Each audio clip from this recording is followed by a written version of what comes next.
Welcome everybody. Yeah, but it was pretty loud though. Yeah? Must be my hearing. Welcome everybody. We are here today in Logan. The electorate of our Minister for Women, Shannon Fentiman, who conveniently doesn't know what a woman is. And she actually hasn't turned up to listen to us today, which is very strange and disappointing. She doesn't have a good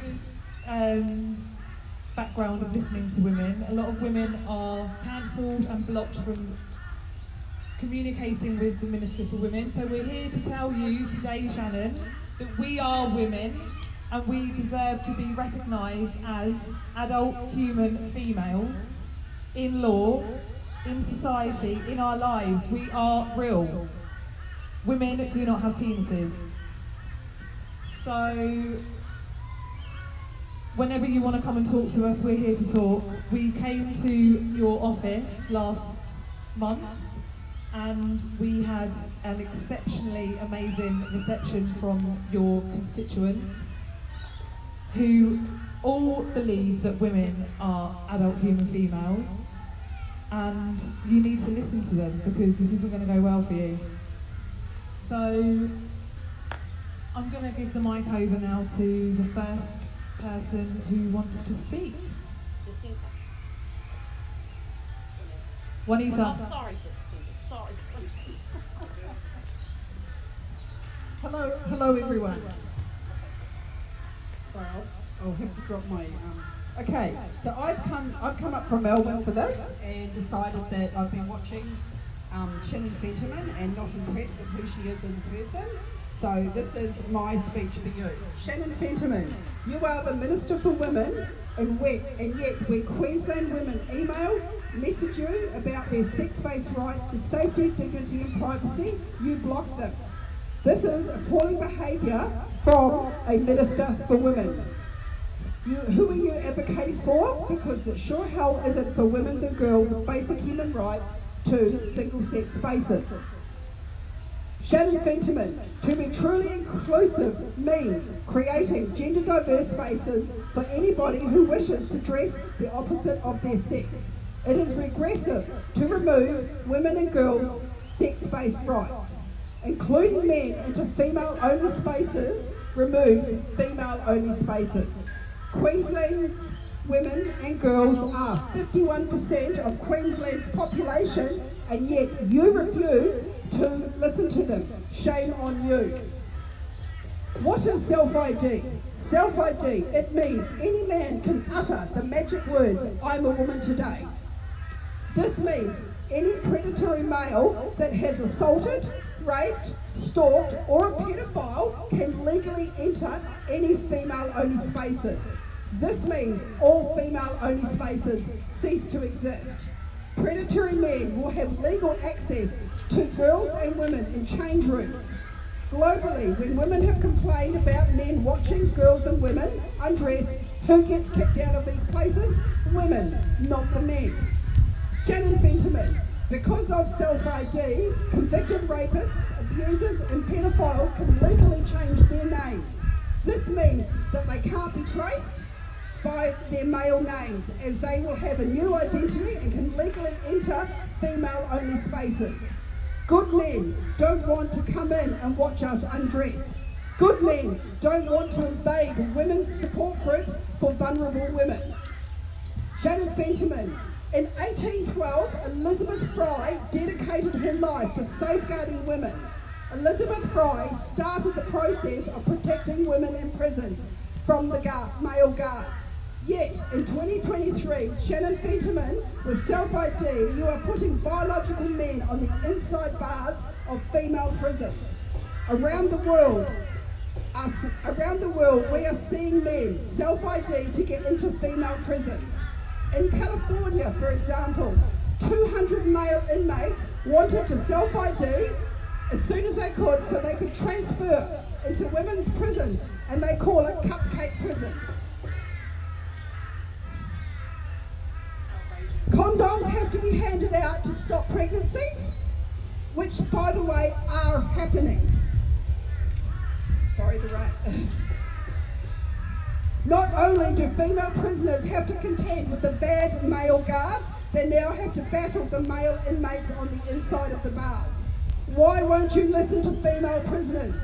Stories are online daily about male predators in female prisons. Creating gender diverse wings in each prison is true inclusion. All prisoners deserve safety, dignity and privacy. Stop being so regressive to women.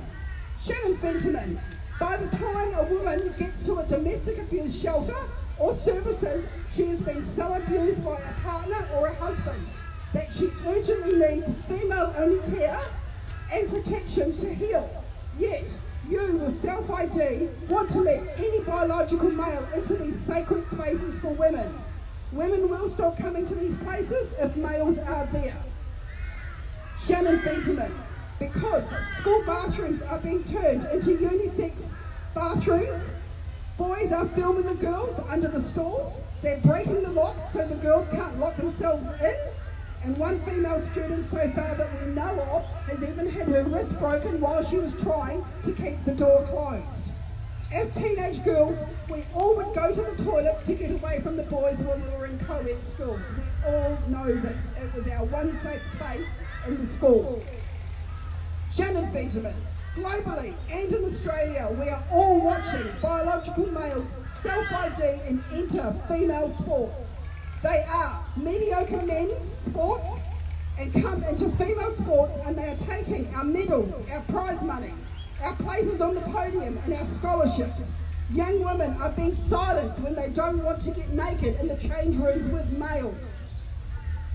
We are currently watching a young woman on soccer fields being hurt by a biological male, and yet the media will not report on this. Media, don't we want women's and girls, don't women of women. We all know when males go through puberty, their bodies strengthen. Their hearts, their lungs, their muscles, their longer gait. Longer lungs means they can oxygenate their bodies quicker, for example, and regenerate quicker. Lowering testosterone does not remove enough of their physical advantages. Science has taught us this, so there is no need to debate this. Shannon Fentiman, when you bring in self-ID, female sports will be over. It will be unisex. Create an open category for gender diverse people. Shannon Fentiman, you are sending a very, very clear message to young girls and women in sport that their needs for fairness in sports does not count. We all know female sports many, many years ago was created for young women and girls to have equality in sports. Now, Shannon Fentiman, you want to take that equality away. Globally, we are hearing when women speak up and say they can't compete against male bodies, they are leaving the sporting categories. Shannon Fentiman, when you claim there is no evidence of women and girls being harmed by self-ID, you are lying. We see these stories every day appearing online. And we are losing our sex-based rights. Any country that has self-ID has removed women's sex-based rights. We are 51% of the population, and yet we have no voice anymore. These are our basic human rights, and you refuse to accept that we need them and that we want them. Because of self-ID, globally, females are being murdered, raped, assaulted, verbally abused, losing their jobs and losing our right to speak.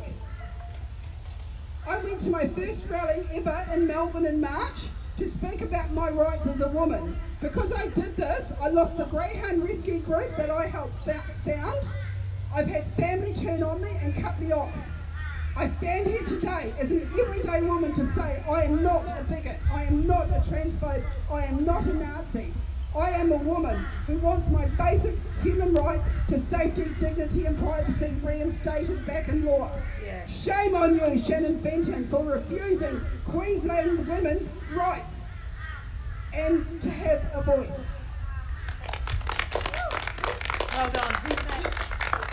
like to go next? Who else Hold on. is it? No one else wants to speak? Eva.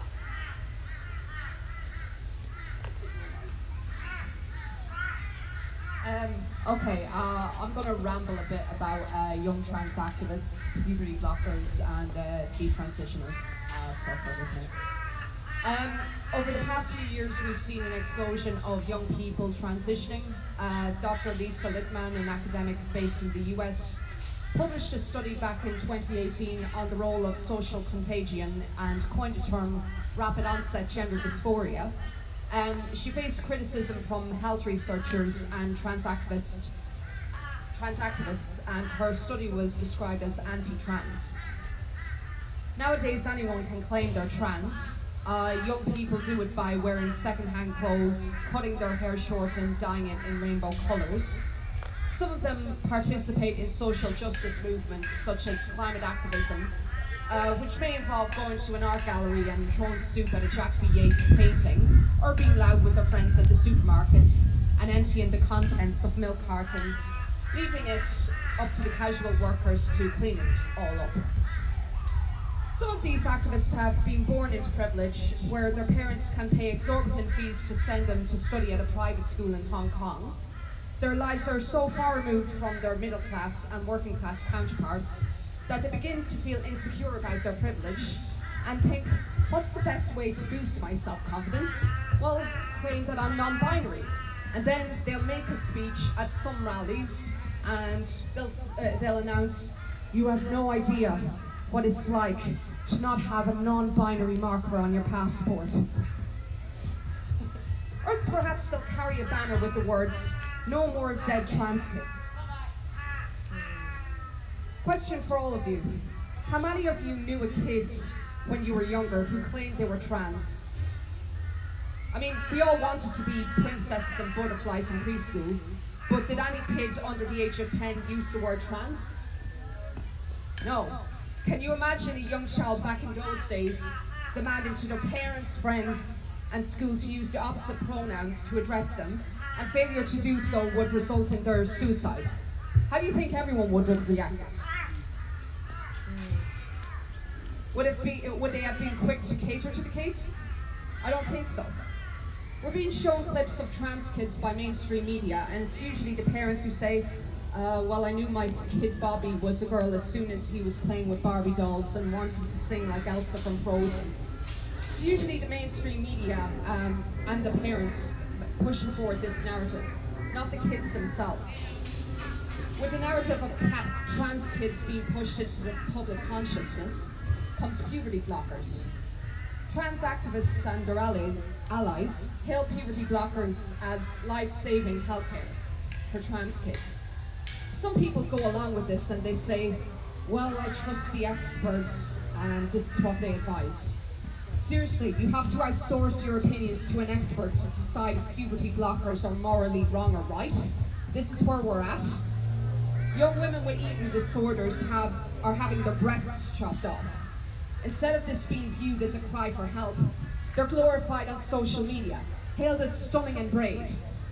Detransitioners are coming out publicly and discussing the effects and the mental anguish and trauma their surgeries and hormone replacement therapy has had on their mental health.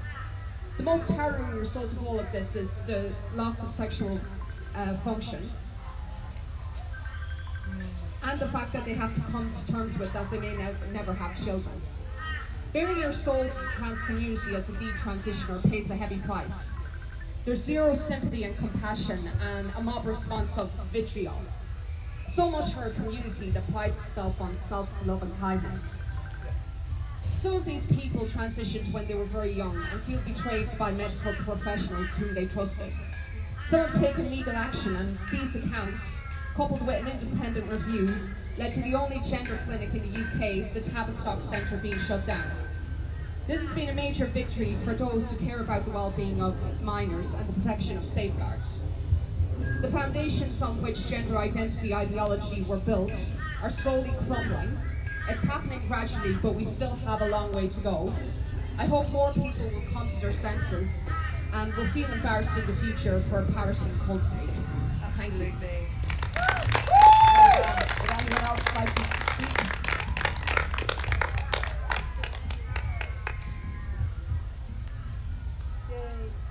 Mine's going to be pretty short, so somebody else get ready. The Friday before last, I fronted up to Sunnybank Hospital for a colonoscopy.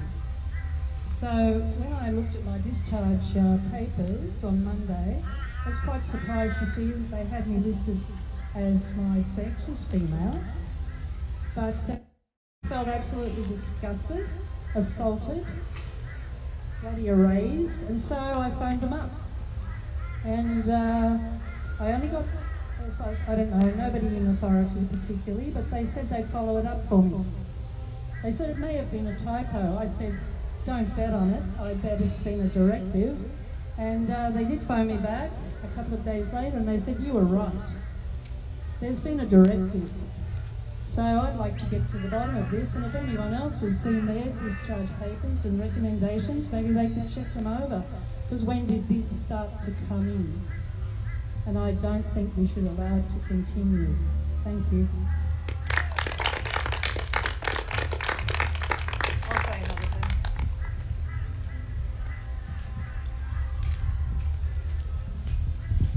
thing. Is it any wonder that women have lost complete trust in the medical systems that are meant to be put there in place to protect us? When myself and another lady a few weeks ago got contacted from the Australian government saying that our comments condemning men trying to breastfeed their babies was against the law. Men trying to breastfeed babies, taking cocktails of hormones and drugs to excrete something from their nipples resembling milk, and this is meant to be completely fine and okay and healthy for a newborn baby. There's no wonder women are losing complete faith in the medical systems that are there to protect us and our children. It's absolutely disgusting. And this is a direct result of people like Shannon Fentiman claiming that men can be women. It's a direct result of claiming that women can have penises. And it has to stop. That's all I need to say. Anybody else? Stop doing that. Yeah. In Australia, at the moment, there's no elections that are coming up, but the first election will be Queensland 2024. And within a 2-year period, all the elections around the country will take place. And I think this is where we need to make them know, our politicians and political parties, that if they support gender ideology, they won't get the vote. So we really need to concentrate on the electorates, and particularly in Queensland with Shannon Fentiman. We're going to have a concerted effort to undermine her in the next state election, because when we did the action that Leah mentioned in Waterford outside of Shannon Fentiman's office, it was peak hour, we were there for an hour, and the amount of overwhelming support we've got just shows the public are not in favour of this. No one cares how anyone wants to identify. You can identify as whoever you want, but you're not taking another minority their rights away from them. Absolutely. So we've had enough. We're not going to sit back and take it any longer.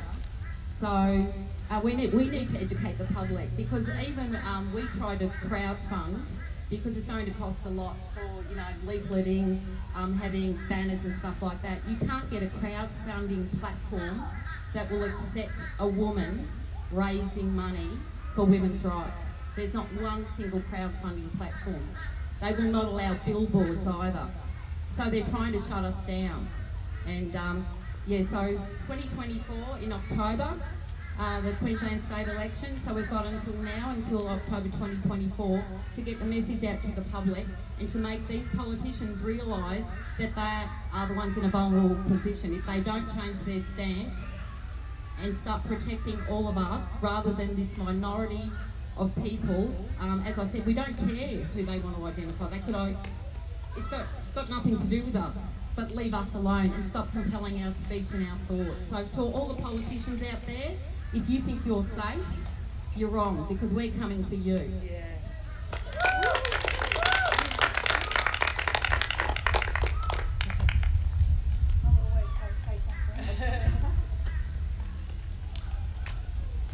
Hello, my name is Edie. I just wanted to say, this is the Logan Police Station, is that right? Yeah.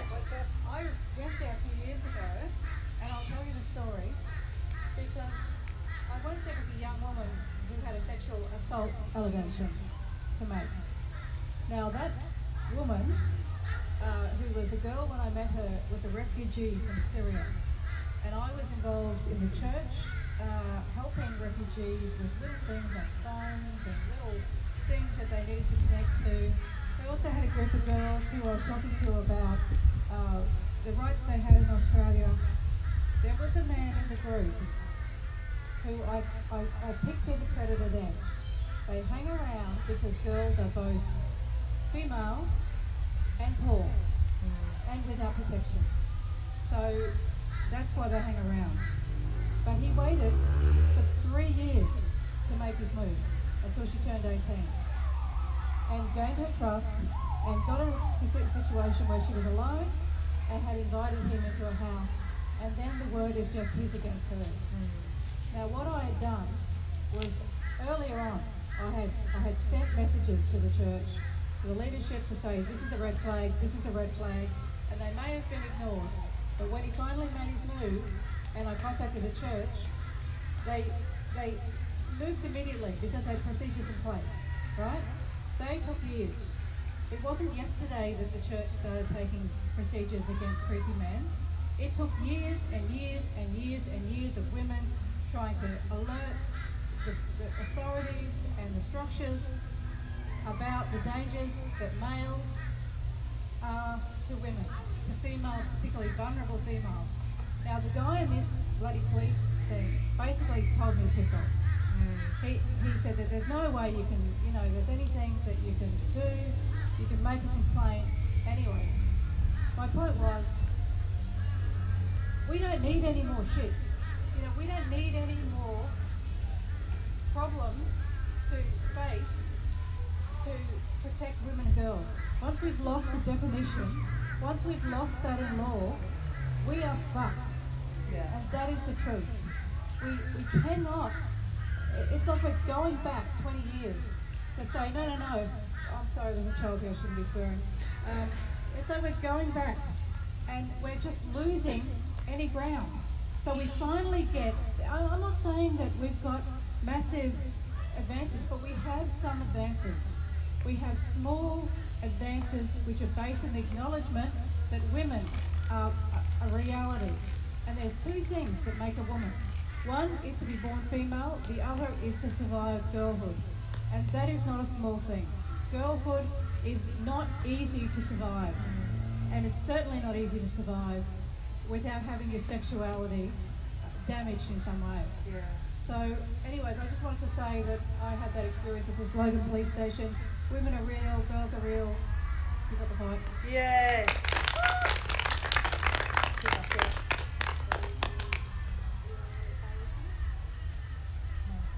Should we?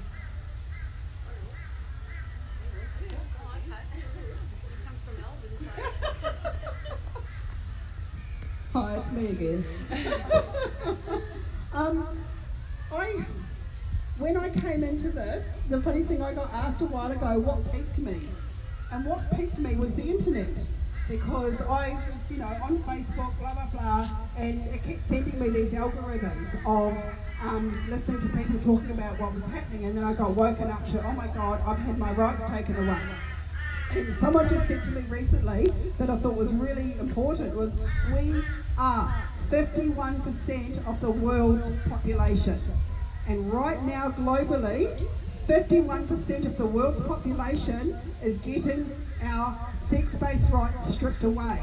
They are wanting to bring in laws and trying to, around the world, to say it's hate speech to wear this. and say that I'm an adult human female. It is not hate speech to say I am a woman. It is not hate speech to say I want female-only spaces. I deserve them. It's supposed to be a basic human right for a woman to have a safe space to go. Once self-ID is brought in, we no longer have female-only spaces, which means we have nowhere safe to go.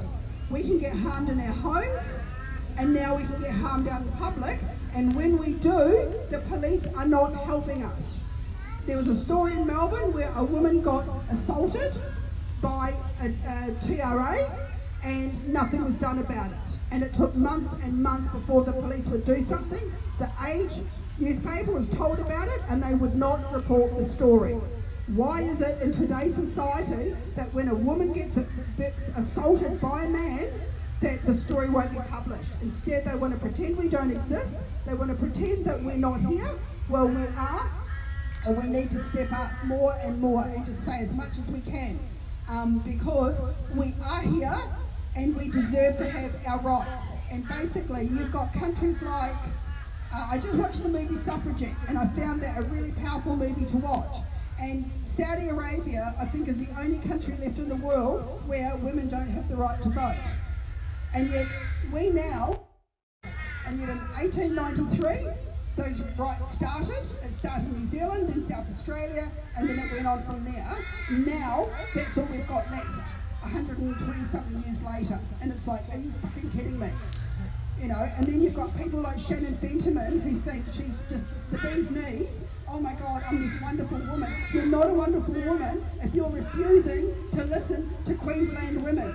Queensland women deserve safety, dignity and privacy, and you're refusing to acknowledge them. You've been put in power by the people to stand up for the people, and for 51% of the people, you're not doing that, and that's not good enough. You need to step up and actually fight for women.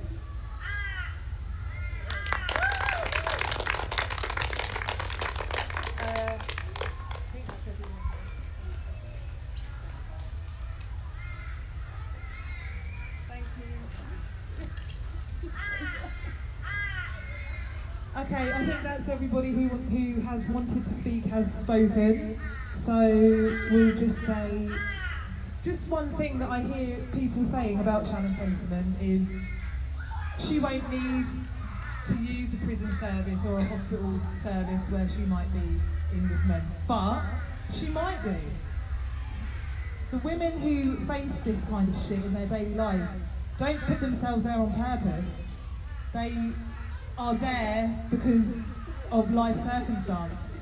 So, Shannon, please, find your humanity. Think about women in this situation. Put yourself in the place of a woman in prison who's locked up with a man, and just try and find within yourself a little bit of compassion. That's all we're asking. We just need you to find that. Okay, so that's all from everyone here today, and thanks everyone for coming. Let women speak.